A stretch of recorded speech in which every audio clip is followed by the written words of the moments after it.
The Christian Standard Bible by Holman Bible Publishers. Genesis chapter 32. Jacob went on his way, and God's angel met him.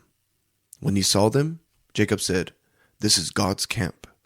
So he called that place Mahanaim. Jacob sent messengers ahead of him to his brother Esau in the land of Seir, the territory of Edom.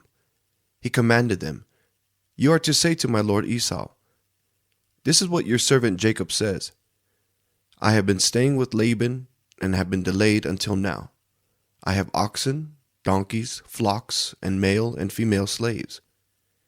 I have sent this message to inform my lord in order to seek your favor." When the messengers returned to Jacob, they said, "We went to your brother Esau. He is coming to meet you, and he has 400 men with him." Jacob was greatly afraid and distressed. He divided the people with him into 2 camps, along with the flocks, herds, and camels. He thought, if Esau comes to one camp and attacks it, the remaining one can escape. Then Jacob said, "God of my father Abraham and God of my father Isaac, the Lord who said to me, 'Go back to your land and to your family, and I will cause you to prosper.' I am unworthy of all the kindness and faithfulness you have shown your servant. Indeed, I crossed over the Jordan with my staff, and now I have become 2 camps. Please rescue me from my brother Esau, for I am afraid of him. Otherwise he may come and attack me, the mothers, and their children. You have said, 'I will cause you to prosper, and I will make your offspring like the sand of the sea, too numerous to be counted.'" He spent the night there and took part of what he had brought with him as a gift for his brother Esau: 200 female goats, 20 male goats, 200 ewes, 20 rams, 30 milk camels with their young, 40 cows, 10 bulls, 20 female donkeys, and 10 male donkeys.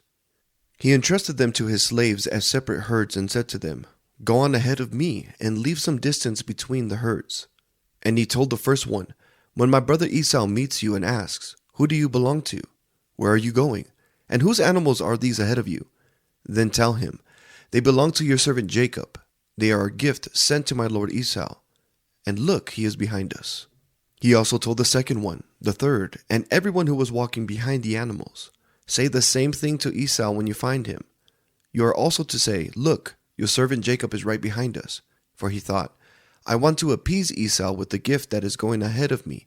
After that I can face him, and perhaps he will forgive me." So the gift was sent on ahead of him while he remained in the camp that night. During the night Jacob got up and took his 2 wives, his 2 slave women, and his 11 sons, and crossed the ford of Jabbok. He took them and sent them across the stream, along with all his possessions. Jacob was left alone, and a man wrestled with him until daybreak. When the man saw that he could not defeat him, he struck Jacob's hip socket as they wrestled and dislocated his hip. Then he said to Jacob, "Let me go, for it is daybreak." But Jacob said, "I will not let you go unless you bless me." "What is your name?" the man asked. "Jacob," he replied. "Your name will no longer be Jacob," he said. "It will be Israel, because you have struggled with God and with men and have prevailed." Then Jacob asked him, "Please tell me your name." But he answered, "Why do you ask my name?" And he blessed him there. Jacob then named the place Peniel. "For I have seen God face to face," he said, "yet my life has been spared." The sun shone on him as he passed by Peniel, limping because of his hip. That is why still today the Israelites don't eat the thigh muscle that is at the hip socket, because he struck Jacob's hip socket at the thigh muscle.